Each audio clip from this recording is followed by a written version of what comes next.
Welcome 10 minutes late on a Wednesday night. I feel Spectre and Blofeld got to my computer. My name is JW Colwell. My name is JW Colwell, joining you on a Wednesday night for Generation Movie. Joining me as always with my good friend and fellow movie person. Bon vivant? Bon vivant, yeah. Oh, when he dropped that in the movie, I was like, fuck. Anyway, Rich Drees of FilmBuff Online and so many other things. Rich, how is your week going aside from the chaos that Spectre caused with us early tonight? My week's going pretty good. Thank you for asking. It's just the kind of hectic stuff one normally deals with in life, and making sure we carve out plenty of time for some movies though. And talking about that's them. Exactly true. Also, we carve out time for our good friends at the Indie Escape Network. If you like what you see on our show tonight, if you like any of the gentlemen that we do all these shows with, Brendan and CJ and Gabe and Joe Ridgely and David Madison, all of these great people on the Indie Escape Network, by all means, check out and subscribe to their content on the YouTube channel. They also have a Facebook page, which tonight, Rich, you can go to that Facebook page and you can vote on what Roger Moore Bond movie we're going to do for next week's Generation Movie. Now, obviously, George Lazenby is the movie we're working on tonight. He had one Bond movie, so no choice there. But Roger Moore has so many good ones and so many mediocre ones and so many flat-out bad ones. He has so many that you can choose from. There's at least 7. Go ahead. They do run the range, and I'll admit, Roger Moore, I mean, if you love Roger Moore, that's fine. If you enjoy Roger Moore, that's fine. His Bond era is not it's probably my least favorite. Well, I think it's the one people our age grew up with, but it's not necessarily the one that as you become a Bond connoisseur, as you become a Bond person that watches all the movies and sits down with your dad or an uncle or whoever, gets you hooked on Bond or with friends or whatever, they're not the ones you go back to over and over again, right? But there are some great Roger Moore Bonds, but they're not all, like, they're early. They're usually his early ones. And then, we're going to have other people coming up in the next couple weeks. We have Timothy Dalton coming up. We have Pierce Brosnan coming up. And then we have Daniel Craig, who everybody, again, we're 5 Bonds in on for Daniel Craig, and he's 3 up, 2 down, right? That's the consensus. And we'll have it's actually 3 up, going up, 1 halfway, and then 1 really down. But mostly up for Craig. But we have 7 movies to choose from. Go ahead. I was thinking this morning we're doing like 6 weeks of 007. Just for the hell of it. 7. We should have done 7. Yeah, we should have thrown in the other the goofy Casino Royale one. And just maybe we will. Maybe we will. Maybe we'll do David Nevin and Woody Allen. Yeah. Poor Woody. Does he even exist? I feel bad for him. That movie. But before we get to all that, before we get to the stuff, we are going to add a bit to our repertoire every week. We are running a little late, but we still want to talk about major things that are happening. First thing that has to be discussed, if you're talking about being a movie fan right now, Avatar is doing big business. It's gonna stomp through January. It's gonna hit 2 billion, which is what James Cameron said it was gonna do. Everybody's gonna it blew past Maverick this past week, so it's gonna do what it was intended to do. We're gonna get another Avatar movie next year, Fire Na'vi or whatever the hell is gonna happen there. But the big box office news of the week, Rich, between you and I, has got to be Megan, right? I mean, we're talking January, the Dreg Society place for films. There's no really good movies released. Megan comes out last week, first week of January, and lights the box office ablaze. Just ablaze. Because there's talk about sequels. There's talk about an unrated cut of the movie. There's talk about, and it started with a TikTok. This is the first major TikTok hit, right? What do you think? I am knocked off my feet by how well this movie is done. This is just some example of horror fans wanting something new, and they got something they haven't seen, right? Something they haven't seen. I almost don't want it to become a franchise because of that, actually. But cheaply made, $12 million, cheaply made, inexpensively made, not cheaply like. It doesn't look cheap. It looks like $1 million. The visual effects are astounding. For the character of Megan, it is all it is cracked up to be, in the sense that it's a blast. It is fun. It is incredibly campy. It has a pretty good performance by Allison Williams from Girls and a couple other things. But it is a killer doll movie of the utmost. It is what it is. It doesn't shy away from being what it is. And it kind of has like a really nice satiric line running through it that it's, we rely on technology to raise our kids, and maybe we shouldn't. And and it's got a built-in hook, line, and sinker sequel proposition that midway through I leaned over to my wife, and we were cackling, and I leaned over and I was just like, well, there's the sequel, right? I mean, that right there is the sequel. But the shocker of it is how much it's grossed, how quickly it's grossed it. And it's across the lines, one of those movies where people are going to see it, people are talking about it, and it is the definitive thing for a movie theater. It is a movie theater movie. It is a movie that needs to be experienced with an audience, just like Avatar in a sense. I mean, on a much lower scale, but the idea of going in and watching this movie about a campy doll that does dance moves and kills crooked little kids is just, it needs to be experienced with a bunch of people laughing and giggling kind of nervously, kind of wrongly, and $30 million on a $12 million budget in one week, and it's going to gross $100 million. Everything from Monday forward is now profit for this movie. Everything from Saturday forward was profit. Like from Saturday on, it was profit.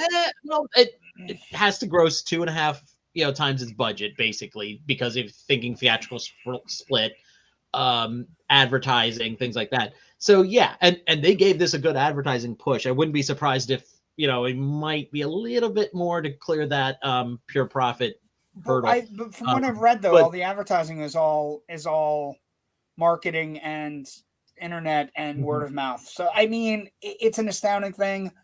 We are also in award range. We had Golden Globes last night, kind of setting things going. We had SAG Award nominations today, and we have Directors Guild nominations today. So we have a pretty good idea of the war that's being waged. I put it up on my Facebook page. It is Fabelmans versus the Banshees of Inisherin versus Everything Everywhere All at Once. And those movies, in some way or fashion, are going to split a handful of Oscars on Oscar night. Is that the gist? That's what it feels like to me at this point. I mean, lots of things can happen, but just looking at your two major guilds that make up, a good chunk of the voting academy, your Directors Guild and your Screen Actors Guild.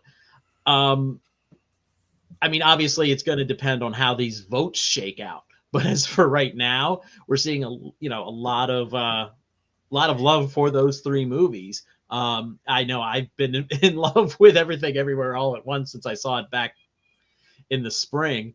So I'm excited. I think that's the, when you watch something like the Golden Globes, and like I watched the Golden Globes last night, there is a heartfelt moment at the beginning of the Globes last night when they gave away Best Supporting Actor, and it went to Ke Huy Quan, who I and you grew up with Yes. as Data from the Goonies. 00 Negative is where my thing is from, right? Data from the Goonies, and also for all those Indiana Jones fans like me, Short Round from Indiana Jones and the Temple of Doom. Here he is getting a Golden Globe. Here he is thanking Spielberg. Here he is saying, I didn't know what I was, and I thought it was nothing, and these people brought me back from the brink and put me in a movie, and he's fantastic in the movie. So you kind of, he's one of those people that I am actively rooting for. Like, I want him to succeed so bad. Same here. Now, I generally don't watch the Golden Globes because of issues about the Hollywood Foreign Press, and to my mind, they still need to go away and clean up their shit.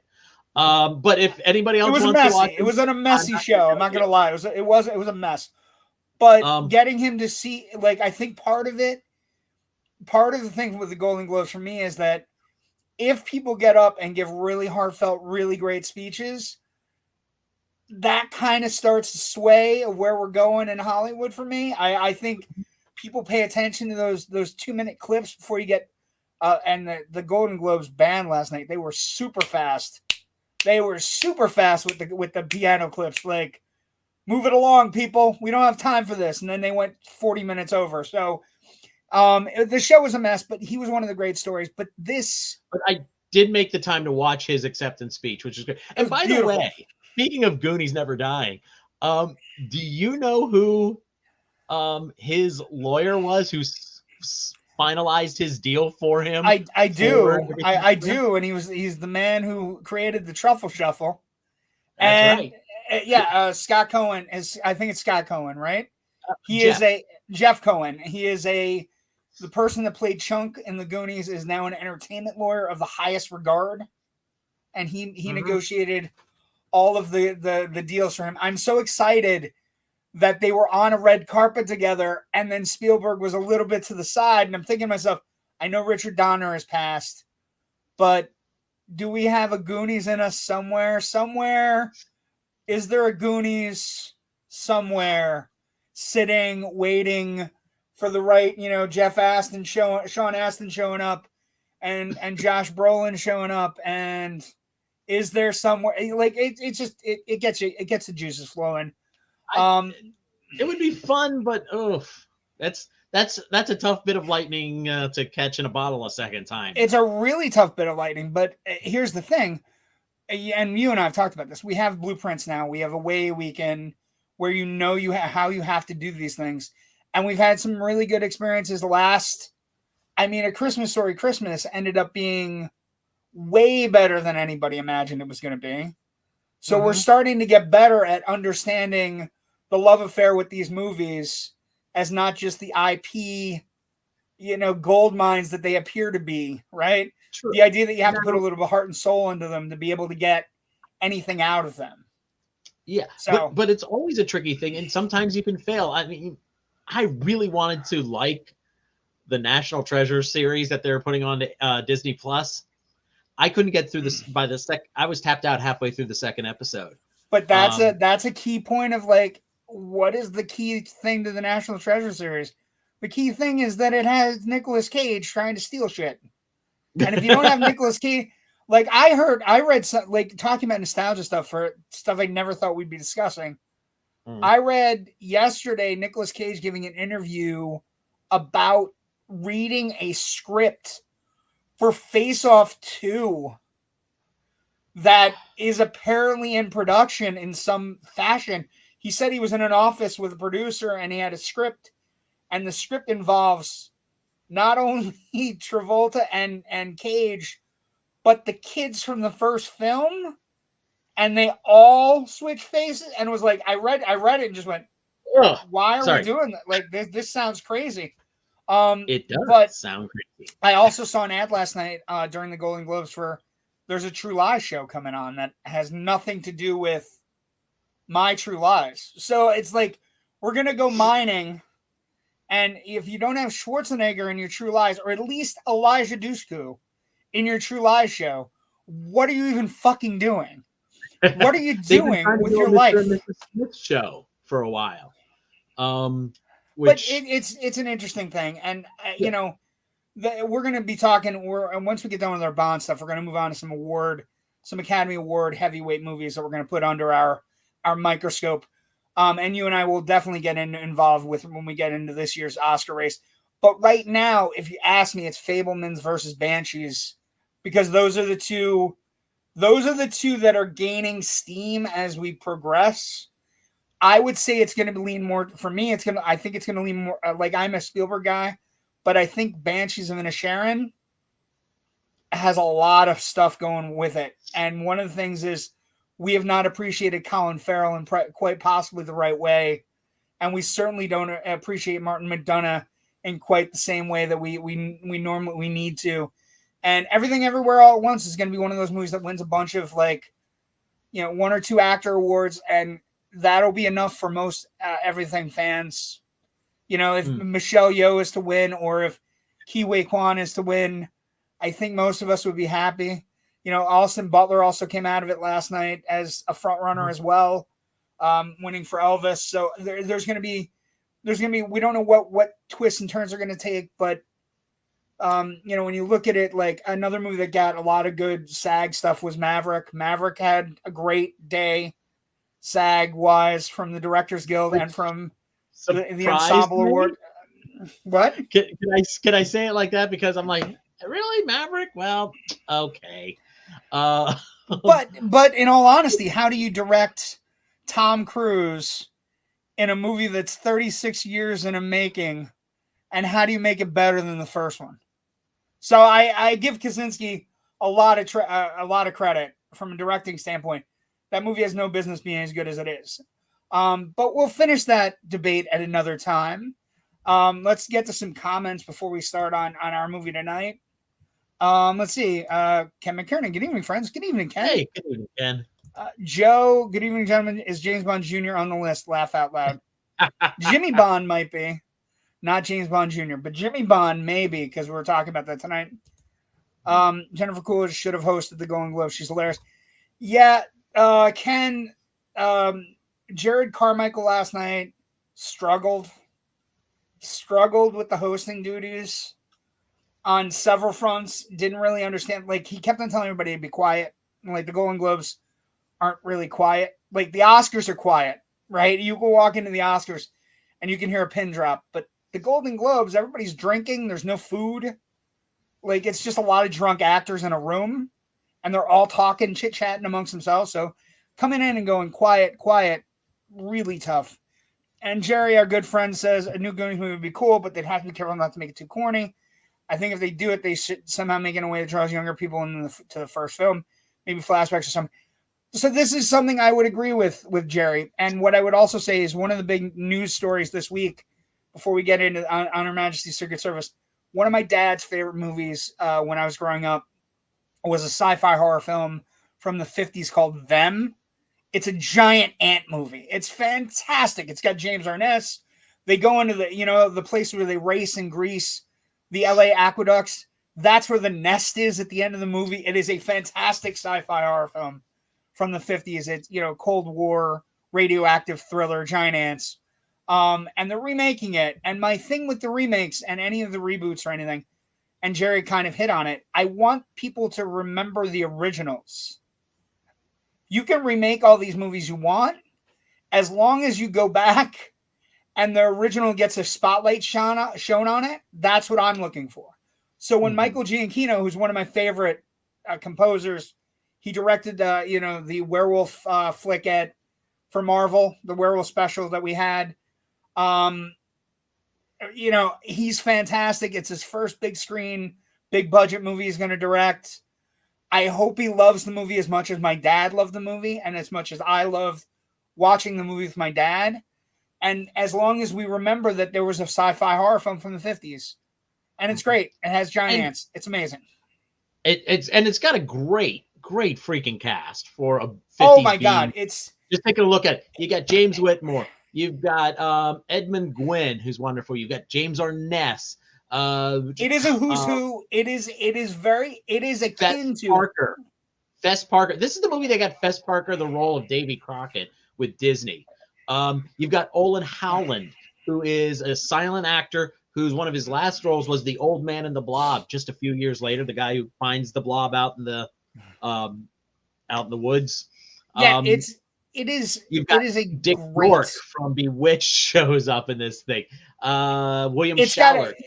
got a great cast. It's got a great buzz. It has great action sequences.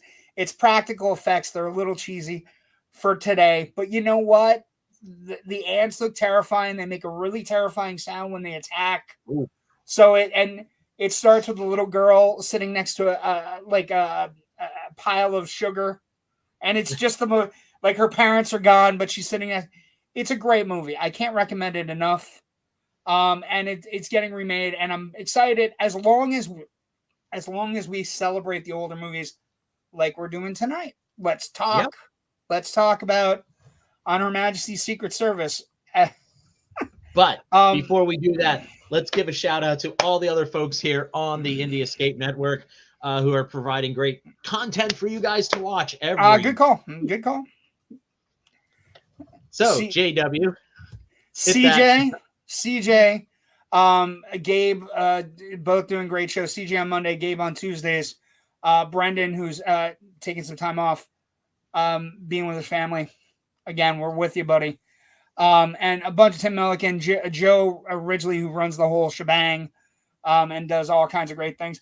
We have a new show coming from Wendy Zier as well. That's going to be towards the end of January, I think. She's a very famous voiceover artist, so we're going to be getting her involved as well. And it's the place to go. We have all kinds of things. We might have a couple Generation movie specials coming up as well, where those are all in the planning. I don't know what's going to happen there, but there are a couple of newer movies that are coming out that we might be, pressing the flesh and talking to people about their new things. One of them is a documentary about the phenomenon and is the Nightmare on Elm Street franchise called Fredheads.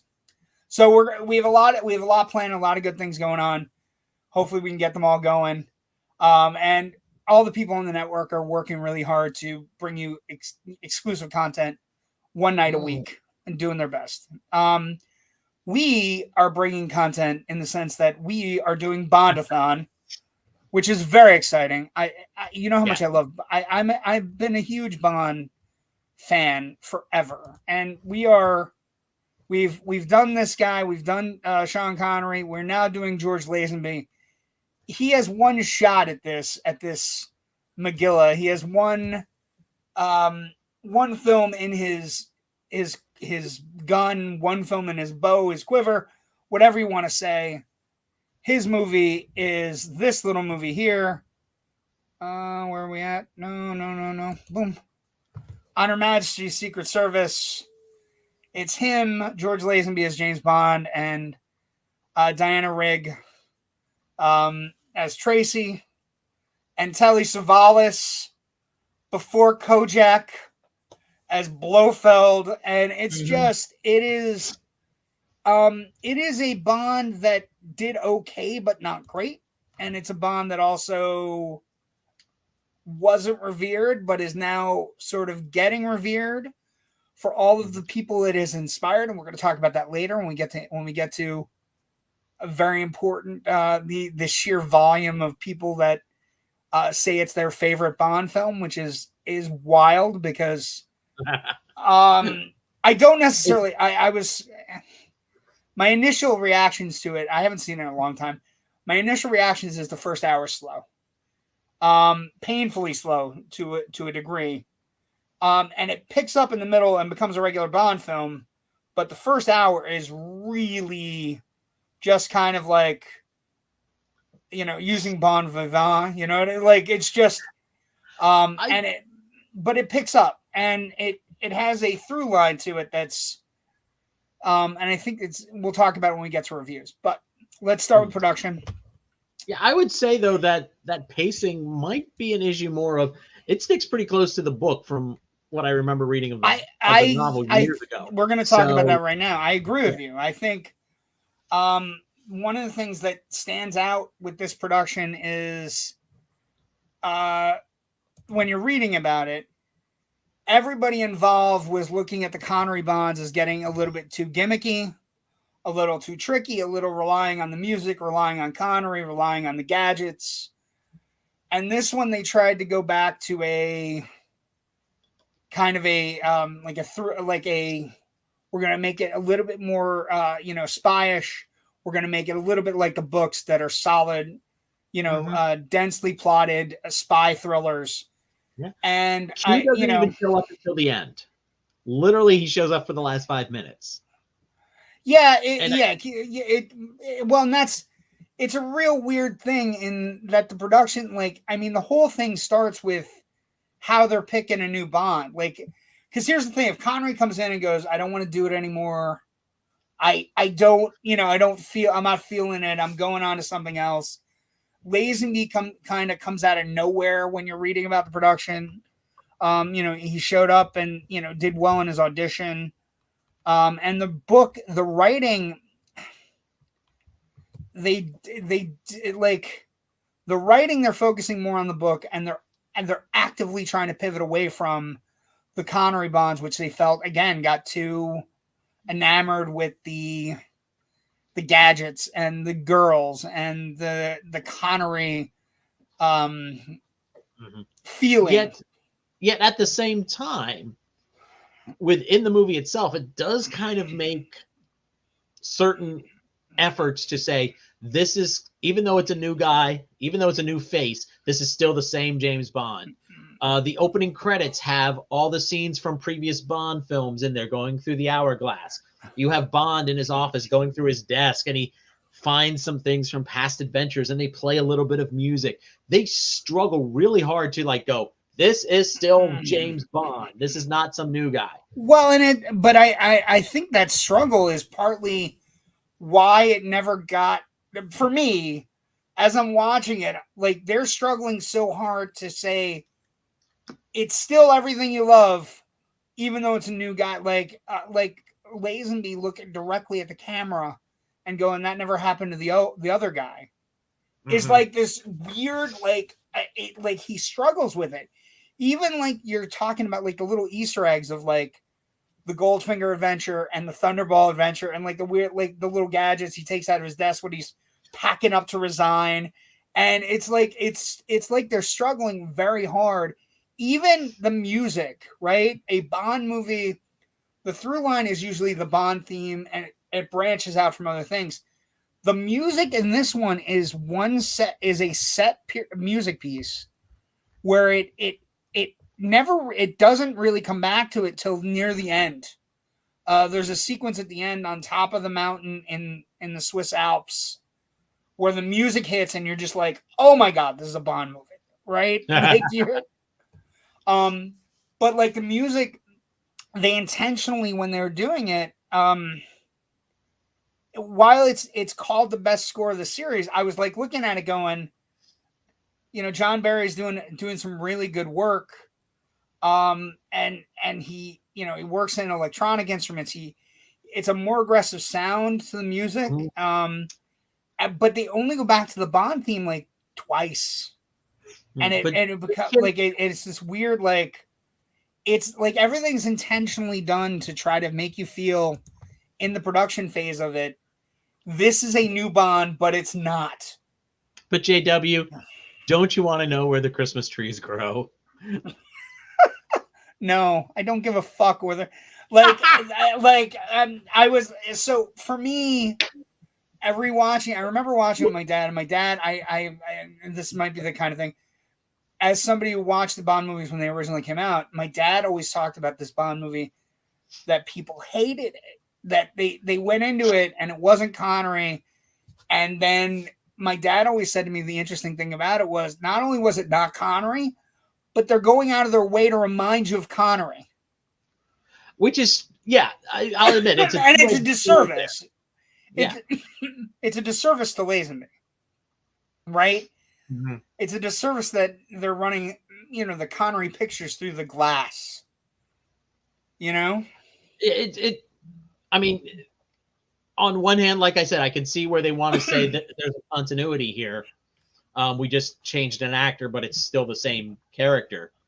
But yeah, on the other hand, you're right to point that out. This is, it's like I said, a double-edged sword here, where you're going, okay, it's a new guy, let's remember, and then, but well, and I think some of the action is crisper. Like, he fights more people in this movie than any. Like, Connery just shoots people.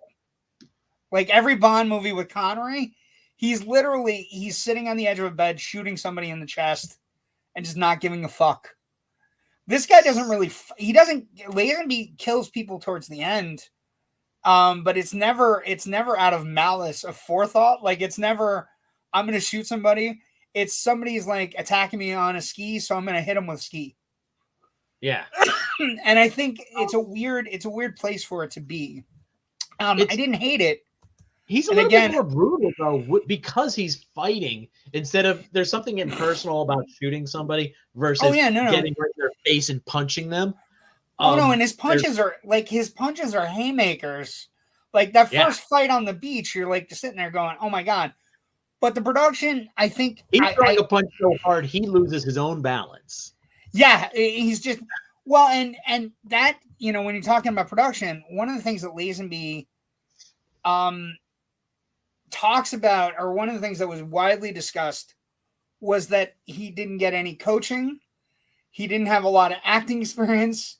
The director, who's been on Bond films, what is it? His name is Hunt, right? Peter Hunt? This guy, Jeff Hunt? No, wait. Why am I all... Oh, Peter Hunt. You're right. Excuse me. Peter Hunt. Okay. I want to name everybody Jeff tonight. You're making me doubt myself. Sorry. So Peter Hunt is on the set. He doesn't really give, like, he's been on Bond films before, but he's never really directed. It's the first time he gets to direct, right? And he was a second unit director, and so he directed a lot of action for the other previous Bond films, some of the previous Bond films. But and he's Lazenby got no coaching. Lazenby had very little coaching, very little coaching. One of the big stories around the production is that him and Diana Rigg, who had come from the Avengers on not Marvel Avengers, but the Avengers, television Avengers, she was already an established star, and her big thing coming into this was, I got stuck with the guy that's not a star. I got stuck with the Bond that's not a star. I agreed to do this thinking I was going to get Sean Connery. And she gets Lazenby. And she apparently treated him like garbage on set. Like legit garbage. Which is terrible. Because, usually when you hear about Diana Rigg, always very nice. Even in one of the stories is one of the kissing scenes, she kept on going to Lazenby and saying, "We have a kissing sequence coming up. I had a lot of garlic for lunch, George." And it's like, holy shit. And so this guy has no coaching. He's never been Bond before. He gets no training with regards to martial arts or anything where whatever. And he kind of comes into it. And then for Bond fans, he's a redheaded stepchild because he's not the guy they want to see. Oh. And one of the things that comes out of it is the experience is so bad for him in the production that he, before the movie premieres, goes and talks to a lawyer, talks to his agent, who they both decide, they come up with the concept, ready, this is the greatest line ever. Bond will be dead in the 70s anyway. So if you don't want to do another one, great. And he basically says, my contract's done. I'm not going to make another one. Shows up to the premiere with long hair and a beard, which in those days for the Broccolis and for Schwartz were no-nos because they wanted Bond to look like Bond at the premieres. right? And so he burns a lot of bridges. The production goes okay, but he has a bad experience. So it's not just like a weird, like, we're gonna have another Bond that only has 2 films, and his is a funny coincidence of somebody's contract coming up and a moment after a strike and a bad turn at the box office. A fluke, really, because he came out the same summer as Batman, Indiana Jones, and Lethal Weapon. But and so he ends up only doing 2. But it's Lazenby comes out of it going, I don't want to be Bond, which is a weird. Most actors, and that's, I guess the new thing is everybody comes out of Bond going, I didn't realize what it was going to be, because Craig has kind of said that in recent articles as well, and to a certain extent Pierce Brosnan has said it, and Timothy Dalton's one of the ones that hasn't, though. Timothy Dalton's basically said, I would have liked to do 1 or 2 more just to, to pad my career a little bit, but ends the production, doesn't go well. But the production has some bad luck as well, right? So they're filming in the the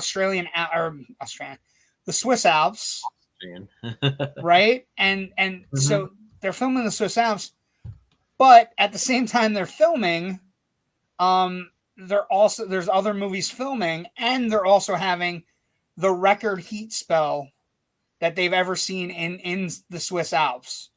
So not only are there no places to ski, which is, if you've seen the movie, it's a very big portion of the movie, but the hills that were ski eligible were being used by Downhill Racer, which is another movie that came out around this time.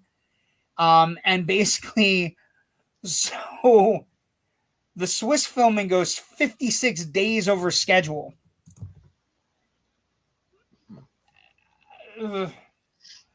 For a franchise that's 7 or 8 movies in, 56 days over schedule is borderline disastrous. Yes. And it's just, but what I will say about that, the production did get all of this great stuff in the Swiss Alps. It is beautiful to look at. The action sequences tied with whatever blue screen they did is incredible to watch, and the ski sequences are beautiful. The snow stuff is amazing. I'm trying to remember. Is this our first ski sequence in a Bond film? Yeah, the other one you're thinking of is For Your Eyes Only. Yeah, I'm thinking of For Your Eyes Only. But it's the first sequence. This is really the first cold weather Bond film. Like, every other Bond film had people in sunny climes. Yeah, the tropics. Yeah, I was thinking about that earlier. I was trying to go through them all and go, wait a minute. But that's part and parcel of following the book to a T. Because the gonzo plot and the book plot is so gonzo. Although I will tell you, coming out of it, I was like, that's one of the better schemes. It's one of the better villain schemes. It's I mean, it gets crazy towards the end where, like, people are sleeping and not sleeping, and we're going to infect the food supply of the entire world. But up until that point, there's nothing creepier than Telly Savalas with red, blue, green lights going behind it, talking in your sleep. But the production, I mean, picking up new Blofeld is also a major cause of concern here. Savalas coming in and after they'd already established a little bit of Blofeld and Spectre in the Connery films, and not necessarily because this book is out of order, the idea of Blofeld and Spectre not being as established as they could have been, or established as different actors, comes in part of the production as well, which is another weird thing. Like, that's one thing, Rich. When I'm reading about it, there are weird things on the production, like the Lazenby thing, not helping Lazenby, even though you've been on 7 Bond movies as the director, not helping him. Diana Rigg treating him like garbage and not helping him. You know what I mean? Like, seeing bad behavior.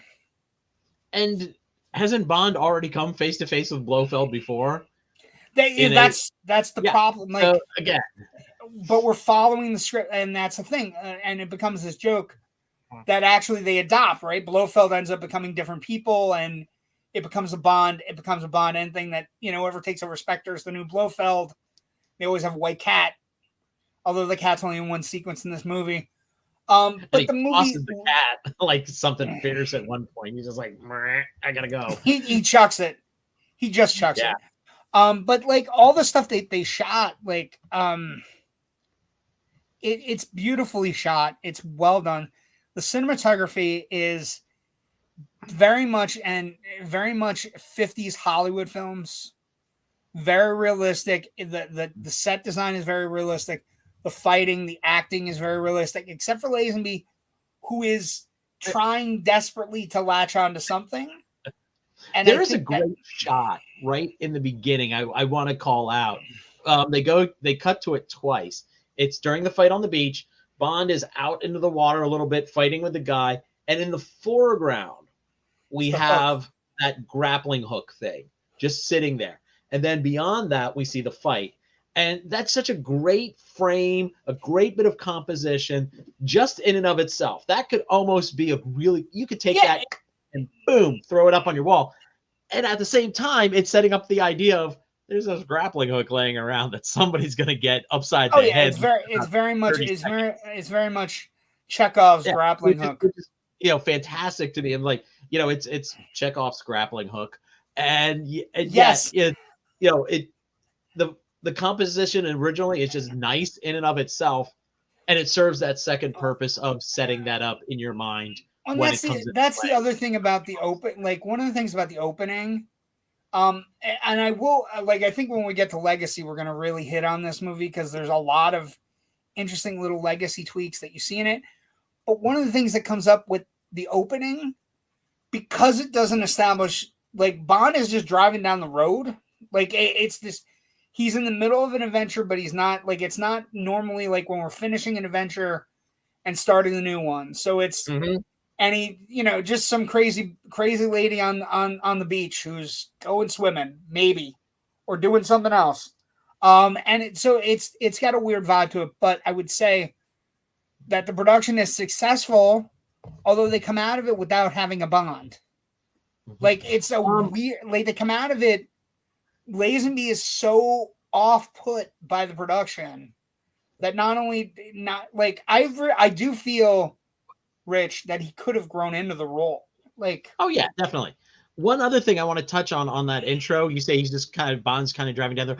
Think back to what we talked about last week in Casino or Dr. No, where we don't get Bond's, you know, face right away in that opening scene in the casino. We get hands dealing cards. We see like the lighter, you know, and stuff like this. And somebody play with it a little bit, blocking his face, but we see like part of his body, you know, and everything until finally, James Bond.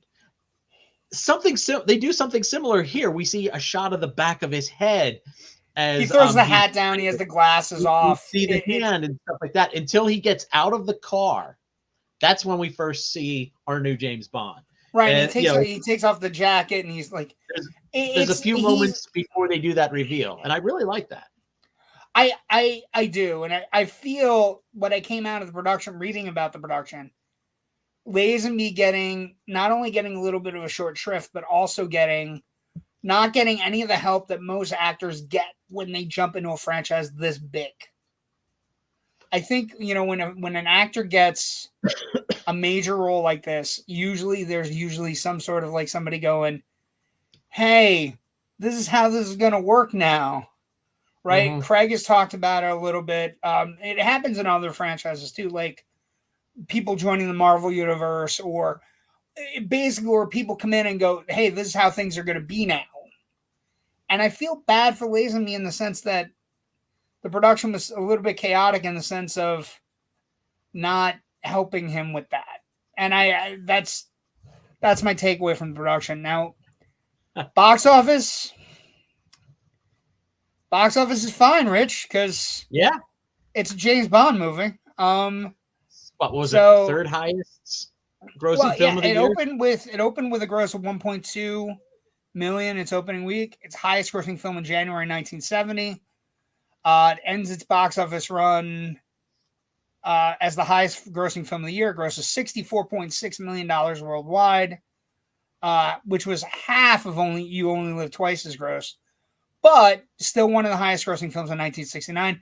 Remember, at this point in 69, from a box office perspective, this is a bigger picture thing. So James Bond is old school. 69 is the year we get Midnight Cowboy. 69 is the year we get, John Wayne starts to age. It's a year where box office behemoths kind of like, we get avant-garde, we get the 70s filmmakers like Cassavetes. We get a bunch of people coming in and out where the movie-going experience changes. So Bond isn't necessarily one of those things where you look at, it's a consistent franchise thing, but I was amazed when we started talking about doing Bond-A-Thon, how many people on our network, how many people who are fans of our show, how many people who have not seen a Bond film. So I'll tell you this. Yeah, I consider Bond to be kind of like basic cinema 101. You have to see a couple to understand the franchise. And years ago, I remember this was right as Quantum of Solace was coming out. I was listening to a podcast that was connected to a major movie website, not a trade, but still considered a major movie website. That's all I'm going to say to identify it. But one of the hosts said he had never seen a Bond movie. Now, if you're writing for a major website and, on a podcast connected to that site, I'll grant you, I have my own blind spots. I'm not a big Westerns guy. There's still Westerns I'm going back and filling in out of the canon of great American film. But to say 20... Oh, wait, stop. You have to give one. What's one? What's one what? One of your Westerns. It's a blind spot. Oh, just it's a perfect tangent point. Genre. I mean, I've been going back and, watching Gunfight at the OK Corral, The Searchers, Stagecoach, things like that. So Westerns are your blind spot. My blind spot tends to be, and you and I both know this, it's foreign films for me. I've seen a lot. I've seen a decent amount of foreign films, but not nearly as many as I probably need to be able to look at Martin Scorsese in the eye and not be embarrassed. As the best way to say it. But having a blind spot like Bond, he had never watched a Bond movie before, and I was like, how do you get to be in that position and not having seen any Bond film? I mean, if some folks, I'm just a casual movie guy, I just never saw a Bond movie. I'm fine with that. But when you're writing for like one of the major blogs at the time, and you say, I haven't seen any. Yeah. Like didn't play GoldenEye. Didn't like, it's weird. There are other ones. Like I know I used to talk to comedians all the time. We used to do like improv shows. We used to do comedy shows. The sheer volume of people who haven't seen a Marx Brothers movie is astounding. Now, you mentioned the Three Stooges. Everybody's like, I've seen plenty of Three Stooges. But if you haven't seen them... That might be an issue there of availability of material to watch. The Stooges made tons of, short, comedy shorts. The brothers only did, 12 movies altogether between two studios over 20-some years? But not catching one somewhere along the line where you run into it, or you pick up a joke, or you pick up something from it. It boggles my mind. But Bond is a weird thing. But having a full-fledged website that hasn't seen them, and they're doing, like, even when you get into whatever, to not understand. It wasn't the guy who ran the website, but it was one of their staff writers. This guy is getting paid professionally to write about film, to talk about film on a podcast. And I'm just like, dude, what are you doing? Well, and it's also, like saying, I'm a chef, but I've never tasted anything in the dairy products, what, or something. I just can't even. Well, the other side of it is, if you've never seen a Bond, you can't go into a Bond and realize how big a franchise change the Craig movies are, right? Mm-hmm. One story followed through all the way to its logical conclusion 5 movies in, right? Or whatever. So you can't realize that if you've never seen a Bond, like a Roger Moore Bond or a Connery Bond or even a Lazenby Bond, where they are concise snippets of Bond's life, and they don't connect in any way except for maybe the last mission on whatever was happening before. Is not being able to navigate the newer stuff that's coming out, and that's where you run into problems, and not being able to go, if you walk into a room and you and I are like, who's your favorite Bond, and you can't tell us your favorite Bond, we're gonna give you a side eye a bit. Like, it's not gonna be our fault. It'll be like, it's like asking me, it's like saying to me you never saw Lawrence of Arabia or something, where you just like, you know, for me, my Lawrence of Arabia moment was watching Lawrence of Arabia with my dad in DC at a 70 millimeter screening when it got re-released. So yeah, I mean, it's one of those things, or Spartacus in 70 millimeter, and being able to go, hey, whatever. But we don't judge. Box office is also not a judgeable thing, and it did okay. It did half the sum of the last Bond movie. You have to take into account that we're replacing a very popular actor. It was a considerable drop off from You Only Live Twice.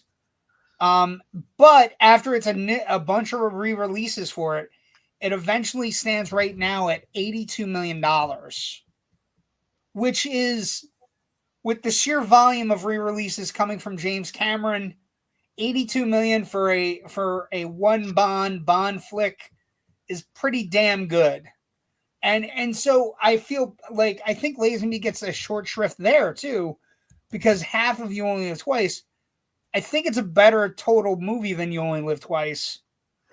But You Only Live Twice gets away because of the grandness that is Sean Connery. And I think the grandness of that finale with the volcano lair and the ninjas and the sheer magnitude of the spectacle involved. We built this giant volcano lair set on a backlot at Pinewood, and people a half mile away could see the outside of the set. That's kind of crazy. Yeah, it's like going to Disney World and seeing Star Wars Land from the top of the Toy Story roller coaster. But the box office isn't where the story of this film is told. The story of this film is told in the critical response then and now, right? Critical response then, Rich, you can't find a good review. You can't find a single, like, going through it, right? The reviews are Bond is dead. like he gets taken out in the British press. All the British press reviews refer to Lazenby as the Big Fry. Do you know what that's about? That he did, like, he acted in Fry's chocolate advertisements. And so he was constantly being called out for that. Like, one of the reviews, Lazenby is not a good actor. And though I never thought Sean Connery was all that stylish either, there are moments where one yearns for a little of his touche panache. Oof. Yeesh. Yeah. Again, it's you know, he's the first guy stepping into the classic shoes there, the iconic role that was only identified with an actor before that. So, you know, he took a lot of heat. He kind of walked. He kind of took some bullets, so people like Roger Moore could come in later on and do what they did, and it was much more acceptable.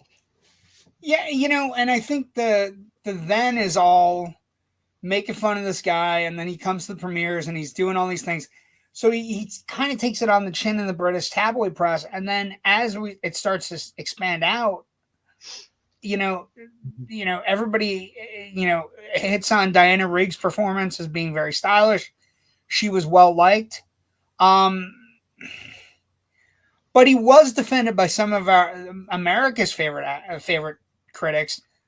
Judith Crist of the New Yorker said he was the strong point of the movie. This time around, there's less suavity and a no-nonsense muscularity and maleness to the role via the handsome Mr. Lazenby, which is interesting. It's crisp, I do declare. I do declare. I do declare. And another one that came up, Molly Haskell for the Village Voice. In a world and industry, and particularly a genre in which values the new and improved product above all, it is nothing short of miraculous to see a movie which dares to go backward. A technological artifact which is nobly deteriorated into a human being. I speak of James Bond, of the new and obsolete James Bond, played by George Lazenby, who seems more comfortable in a wet tuxedo than a dry martini, more at ease as a Donish genealogist than reading Playboy, and who actually dares to think that one woman who is his equal is better than 1,000 part-time playmates. I think that's an interesting point, that when this movie hits in 1969, we're in the middle of the feminist revolution. We're also in the middle of sexual revolution. We're also in the middle of the auteur beginnings of the 70s Hollywood. Bond is kind of a dinosaur and is being rediscovered, but this Bond isn't going in for any of the Playboy stuff. He does walk out of that office with a Playboy centerfold. But what I'm saying is there is a distinct through line with him and Tracy.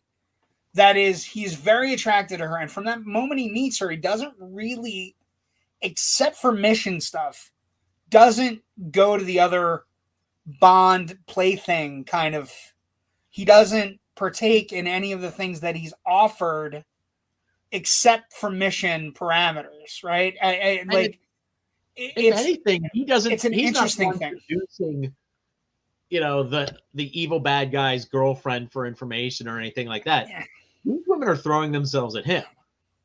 Oh no, and I think that's where it's interesting. And he's kind of like going no, and I think the point he's saying no to the point that he's intimating that he's actually gay or bisexual when he is. Yes, there's 2 or 3 where like. When he acts like the Scottish genealogist, Bond would never have done. And Connery's Bond would never. In the next film in the series,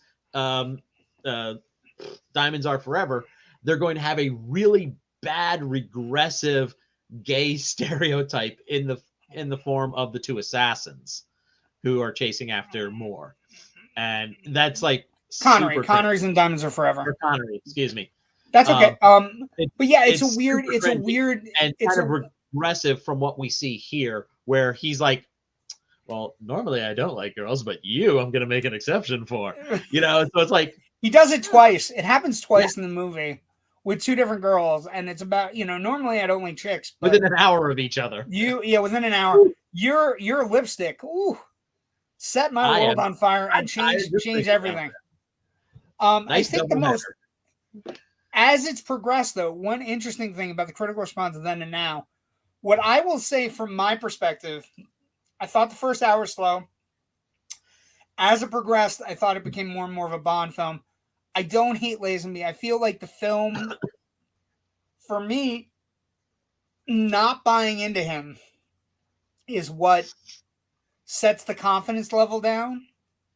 And until he gets to do the Bondian things towards the middle and the end, that's when things pick up for him. He like when he's he is a softer Bond in the sense that he's not driving when they're escaping. Tracy's driving and he's encouraging her. So he's kind of got this cool through line with her. And I think that partly also is to blame why maybe it failed in the past. Maybe people came into it going, I don't want to see my Bond not banging every girl that comes through the door. I don't want him my vicariously living through Bond is ruined when he falls for this Tracy girl. And I'm also wondering if that's maybe why they end the movie the way they do. Because the movie ending, it's something you and I haven't talked about, but this is the most soul-crushing Bond, and I'm talking beyond No Time to Die, soul-crushing Bond. And No Time to Die is soul-crushing. No Time to Die's ending. in a way. We're going to talk about that. Yeah, We're going to talk about that in Legacy in a moment, because I think this As Lazenby Bond has a lot of Craig influence. But yeah, as I was rewatching this in prep for tonight, the one thing that struck me, as especially in like the last hour or so of the movie, second half, is this movie makes a great argument that Bond and Tracy are a great couple. The more as she falls in love with him, she proves herself to be capable of not just of hanging with him, being a spouse. She can hang with him, and by the end, you're like, if they didn't kill her off, I would have loved to seen 4 or 5 movies of the two of them as a couple going out on missions together or something. Well, like yeah, that. like it's like amazing. It's like what the ending of True Lies could have been with Diana Rigg and Lazenby, but again, it's kind of ruined from whatever. And I don't know if the ending. I don't. First off, and this is me being a little bit ignorant. I don't know if it's the original ending of the book, right? It is. It is. The marriage happens and she gets murdered. Yes. Okay, because I was gonna say, because maybe that's the solve for the Diana Rigg Lazenby problem, right? If like the producers and director go, fine, we're just gonna kill you. We even though we like you. I will say that I think for me, one of the things that's most noticeable and I think really hurts Lazenby's chances to win people over, although as time has progressed, he has. I think the thing that most is the first hour where you have the line. It's a little bit slow, and also you have the other guy line. You have him playing with Sean Connery's knickknacks. You have constant reminders that he's not Sean Connery, right? And he's playing it differently. So then for people maybe when they're watching this originally, the reason it doesn't hit is because he's playing it differently and you're constantly being told that Sean Connery used to be Bond. And I think it's a tad unfair to Lazenby. And that's what I was thinking as I was watching it. Because as the movie progresses, he becomes Bond. He doesn't necessarily kill people. And he has a lot of stuff, cool things to do, like the bobsled and the skiing. And, he has a ton of cool shit to do, right? Mm-hmm. But I think the first hour hurts him. And I also think the weird thing about, like, I don't want my Bond monogamous is another thing where people were bitching. And I think the best review I read, Leonard Maltin, who we haven't talked enough about on the show, he's a really great reviewer. He carries the torch. I remember when I was a kid, every year you would go and you'd buy the Leonard Maltin book with all the reviews in it, and you'd like sit it and you'd be able to like mark the ones you saw. And that's the kind of film nerd I am. But Leonard Maltin had a really great thing where he basically said during his review, if this had been Connery instead of Lazenby, this would be a bellwether of the franchise. It would be the bellwether of the franchise, and it would be the bell of the ball. It would be the absolute bell of the ball with regards to Bond films. Because if it was Connery, there would have been a little bit more of an edge. There also would have been none of the need for the first half hour where they're, the knickknacks. The knickknacks bugged the shit out of me, Rich. Like, I thought it was a cool Easter egg, and then midway through, I'm like, all you're doing is reminding me he's not Sean Connery. And I think that hurts him, and it's not fair. It's really not fair to him. Yeah. It'd be like if we watched Daniel Craig and then somebody brought up GoldenEye. You know what I mean? Like, we're watching a Craig movie and then somebody's like, yeah, but there's a GoldenEye video game. And Bond plays the GoldenEye video game. You know what I mean? And it's like, fuck. It's the epitome of that for me, for people who are Brosnan Craig fans, right? And I think it's massively unfair. But the rest of it, the Alp shit, dope. Really dope. Really cool. There's a good henchman. The plan is really good. The plan is superb, actually. Yeah. I'm gonna take the United Nations for all it's worth, clear my name, become a count, And if I don't get what I want, I'm going to kill all the crops and all the animals in the world, and people are going to starve. And I've programmed all these women who don't know they're programmed to destroy everything, to make everything infertile, including plants and animals. It's a great plan. It's a phenomenal plan. And I enjoyed Savalas. Savalas has a grit to him as Blofeld. Blofeld I always viewed as kind of like a wishy-washy kind of villain, not necessarily one of the cooler villains. Like there are cooler Bond villains than Blofeld, but I like this Blofeld. He's gritty, he's grimy. He's just like, I've fucked over a lot of people and I need my shit clear. But I think also, well, I'm gonna let you talk for a second because I'm running my mouth. But okay, I was gonna say, are we moving into Legacy then? Because I'm ready to go for that. Because perfect. I mean, we've talked before about how these movies are being produced out of order from the novels that were published, the way the novels were published. Yes, that we've definitely discussed. No, the first movie in the film franchise was the 6th novel in the book, and here's again is where they kind of trip up a little bit. This was the 10th novel in the series on Her Majesty's Secret Service, and then the next novel was Live and Let Die, which they did first. Deals a lot with Bond just sinking into alcoholism, fucking up assignments, things like that, until he's finally sent to Japan, where he's told, okay, we need you to take care of this guy over here. And then that's where he realizes, oh, that guy over there is actually Blofeld, living in under an assumed name, and trying to hide out. Which is an entirely different plot from the movie version of Live and Let Die, which was produced before this. That was the last Sean Connery one prior to On Her Majesty's. So they kind of flipped those orders. And then once Connery came back for the next film, Diamonds Are Forever, we have to have that sequence in the beginning of the movie where he thinks he kills Blofeld by fighting with him in like some kind of spa or whatever, and then sinks him into the hot mud, and he think presumably where he dies. But then it turns out, nope, that was a or am I mixing something up? But I'm Live and Let Die. Live and Let Die is not a Connery Bond. Live and Let Die is a Roger Moore Bond. Live and Let Die is after this. That's right. It's 2 down the road. Man, I'm sorry. I am tired tonight. You only live twice. You only live twice is the book that I'm just double checking my notes here. You Only Live Twice is the book that follows On Her Majesty's Secret Service, and that's the one that I was gonna say, because Live and Let Die, the reason I'm like shaking my head at you is because Live and Let Die is on our list. Live and Let Die is right now leading the list on the Indie Escape Network page. Live and Let Die is right now ahead by 4%. You see, if this wasn't live, I would just edit that shit out and make me seem a lot smarter than I really am someday. Well, we like tangents, and I'm an idiot most of the time anyway.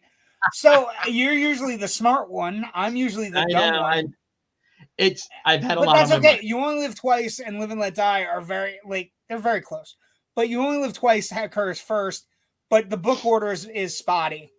And the legacy here with that is an interesting thing where they eventually get to the point where we're just going to stop doing the books. Like part of this, we're going to take titles and character names. We're going to take titles and character names and not follow the plots. A legacy I do want to talk about. One of the things that comes out of On Her Majesty's Secret Service, that's an interesting kind of like. First off, right now the fan polling on Her Majesty's Secret Service is that it's one of the best Bond films ever. And here's the thing, it's good. I don't know that it's top 3 for me, but it's in the top 6, 7 range. But one of the interesting things legacy-wise is that this movie happens to be the favorite Bond film of so many directors it would make your head spin. Little guy, Christopher Nolan did a movie called Inception. Had a Heard whole of it. sequence. With skiing and a whole Alp sequence. His favorite Bond movie is On Her Majesty's Secret Service. So I think the legacy, when you look at how it's inspired some of like the biggest filmmakers in Hollywood, as one where they've taken it to heart and they look at it and go, that is what a Bond movie should be. And that inspires the legacy that comes with the Craig Bonds, right? Mhm. The Craig Bonds are very much a Lazenby faction where he's got a little bit of like, he does fall for some girls, really falls for them. Not, I'm seducing somebody. He falls for Vesper. He falls for other characters. So the legacy of the Craig Bonds is very much inherent in the Lazenby Bond, right? This Bond that's a little bit more of a hitter, less of a killer, sort of, and also a little bit more.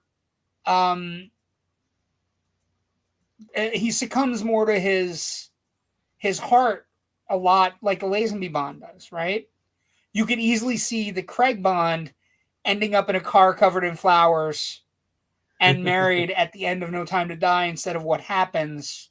Spoiler alert. Yeah.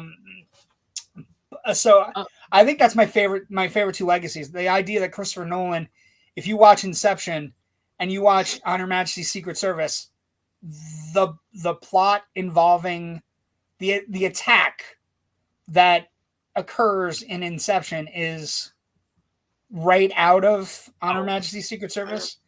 It's almost like Christopher Nolan needs to send Eon Productions a check for that. It's so close. One of the things I think is great about the legacy here is outside of, say, a television show like Doctor Who, this is the first time we've seen, a worldwide, popular franchise flat out switch up their main actor and just keep going. And it was not met with as much success as they probably hoped. It wasn't met with as much open arms from the fans as they hoped, but it opened the door to that being a possibility that you can do this kind of thing. And I think part of the reason the movie gets reevaluated, later is we look back and go, oh yeah, we've switched Bonds a couple times. We know how that works. We understand that part of the mechanism of the franchise now. So let's go back and look at this movie again and take that part out, that natural the progression you want to engage with the movie out, because we don't have that anymore. And now, oh shit, this is a really good movie. This is a pretty darn good Bond. It's one of my top 3, I would say. I'll put it in 6. The highest I'll go is 6. The highest I'll go is 6. I have other things I like better. At some point at the end, our last show when we're doing the Bond-A-THON, I'll give you my top 5. It's in 6. I'll put it in 6. Okay. But there are 5 other ones that are ahead of it. But I think you're right. And I think part of the looking back on it is that once you have a major franchise and you change, say, I don't know, Batman or Superman or any of these other characters that get changed and get reviled and revered, and then the actor moves on to something else, you look at the success that this movie has in the sense that it puts on a good show. It is everything you want in a Bond film. It's just not necessarily the Bond they wanted in 1969, right? It's this weird confluence of events. I would also say one of the other big legacies is a couple things from the Bond side of things. One, if you sign up for Bond now, the contract is pretty succinct. It's for 3 to 5 movies. Yeah. It's not, there's no, I'm going to walk after one. You sign up for Bond. You're in it for the long haul. You're in it for at least 10 to 12 years of your life. Boom. Also, it does also kind of tie in the sense that they didn't get the person they wanted. They wanted Roger Moore in this spot. They wanted Roger Moore in this spot, and he had gone to a second series of The Saint at the time. Mhm. So they didn't go in and pay him and just get him out of the, like, they didn't get what they wanted. And so what happened was, not only did they have an actor who wasn't enjoying himself, had a bad response, but after this happens, they're definitely more apt to go after the actors they do want. So when you look, go ahead. And this will not be the only time in the franchise history where the producers want an actor who becomes unavailable because of a television show, who they eventually go back and get and be Bond right. later. They wanted Roger Moore here. They don't get him. He goes and does the second series of The Saint. They eventually get Roger Moore. Later on, when Timothy Dalton takes the reins, they didn't want Timothy Dalton. They wanted Pierce Brosnan. And eventually Pierce Brosnan leaves Remington Steele and is able to come into the franchise.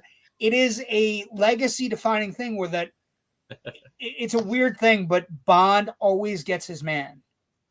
The Bond producers eventually get who they want, and they build around the guys they want.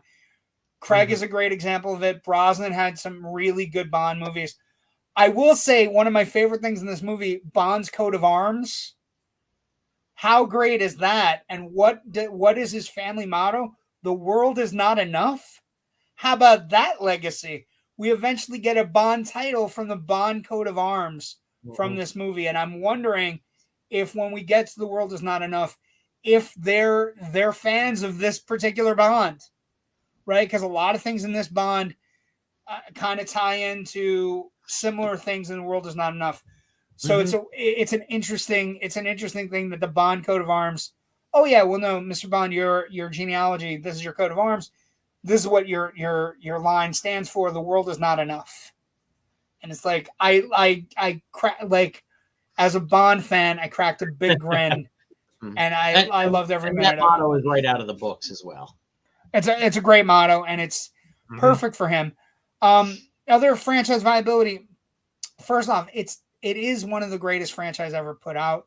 So we're going to, as we talk through the next 5 or 6 weeks, the legacy of this particular Bond of Lazenby is that what I would say, one thing that does occur out of this is that, and see if you agree with me on this. I don't know that I'm right on this, but Diana Rigg is a very strong Bond girl, right? A little bit different from the Connery Bond girls in that she's more than eye candy. She kind of has her own show, right? She comes from the Avengers. She has her own fans. She has her own whatever.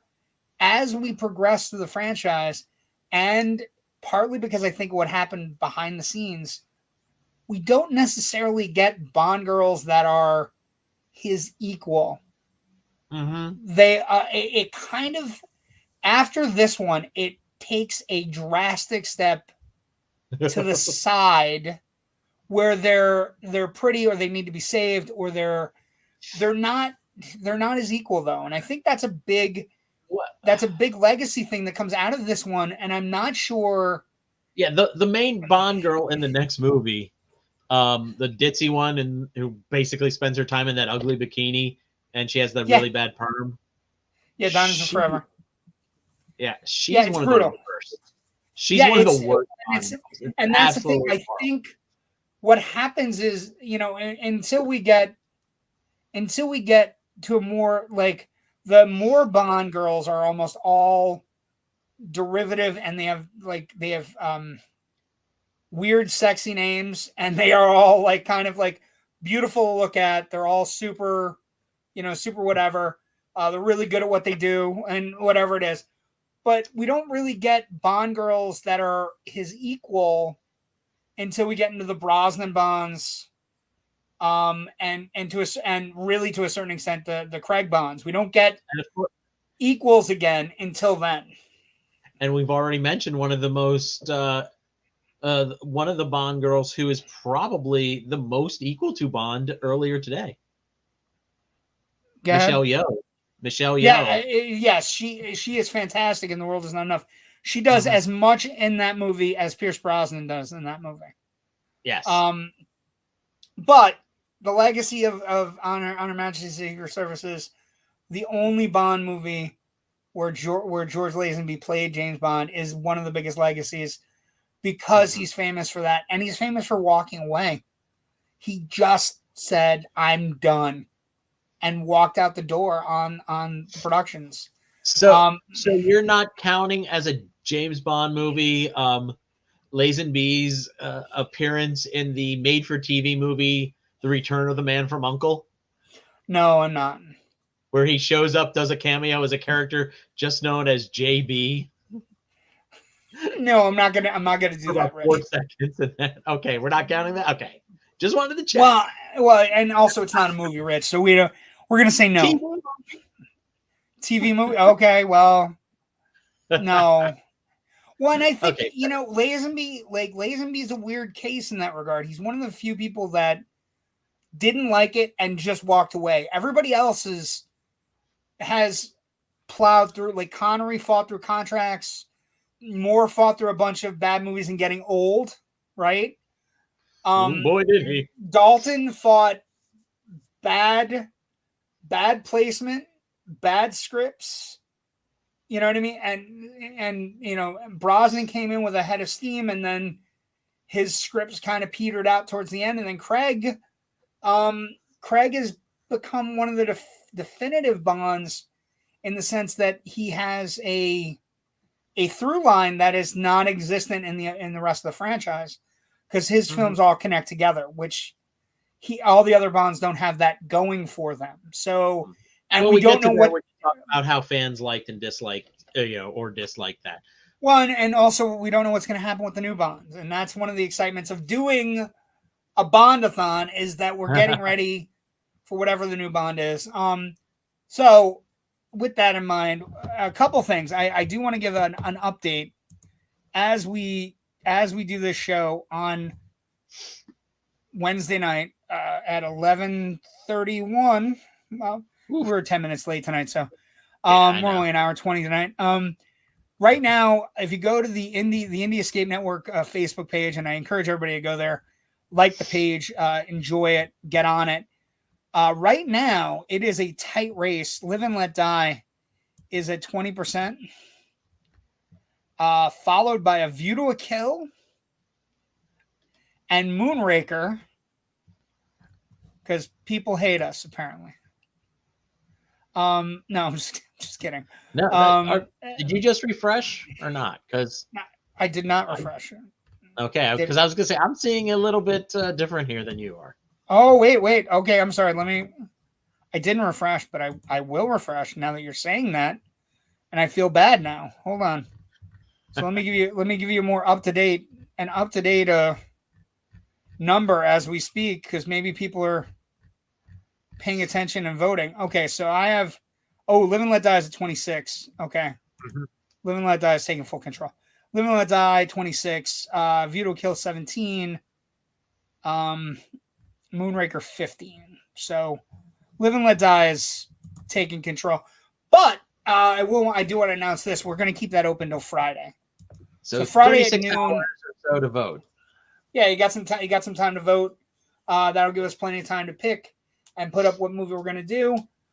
Rich, where can people find? First off, you did your 2022 big movie list, best movie best list of the year, top 10 of the year listed alphabetically, and then a baker's dozen runner-up films that were in consideration for my best of the year. They're still pretty damn good of the year, and so there's 23 movies that you can go check out, some of which you may have seen, some of which you may not have seen. And they That's may a great be list. a normal cup of tea, but they might be well worth your time anyways. I think so. Yeah, it's a great list. You put together a wonderful list. Where can people find more of your writing and your podcast? All of my writing can be found at FILMBUFFonline.com. The other podcast that I do with my co-host Natasha Bogutsky is called The Big Picture Podcast. That's easily found at thebigpicturepod.com or at the link at FilmBuff Online, or you can just go to Apple iTunes and search. You should be able to find it. And yeah, all your podcasting places. My socials on network on Twitter at FilmBuffRich. Yeah, I'm. Let's see. I still have Loud Nerdy, the podcast, the page, and the group, which is still roaring strong. I'm also on Twitter at JW the Movie Guy, Facebook JW the Movie Guy. We do this great show every Wednesday night here, Generation Movie, that I'm super proud of. And we have all of our podcasts can be found if you go to our YouTube. We have our own YouTube page. You can subscribe. You can like it. We have about 28 or we're coming close to 30 in the can right now. So by all means, go to YouTube, subscribe, go through. We've done a ton of great movies, a lot from 1982. We started our Bond movies. We're going to work towards some gold movies coming up, golden movies. We have a Roger Moore Bond coming next week. After that, we'll have the Timothy Dalton Bond, which would be a much easier poll.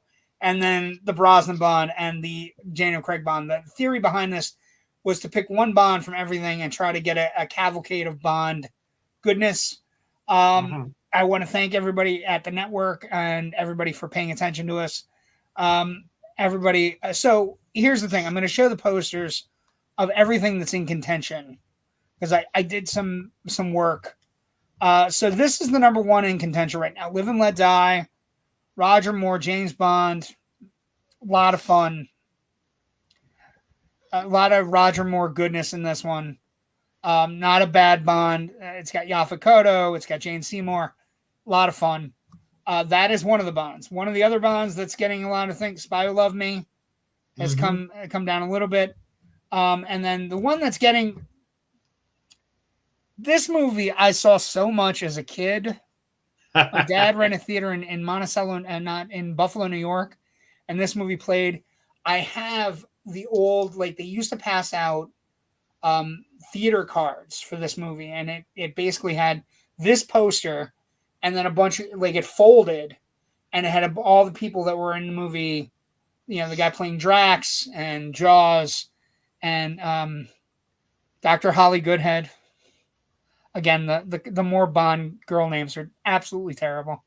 But this is one of the other ones in contention. But this one right here is the one that's leading right now. And so we'll see what happens. It's a fun Bond.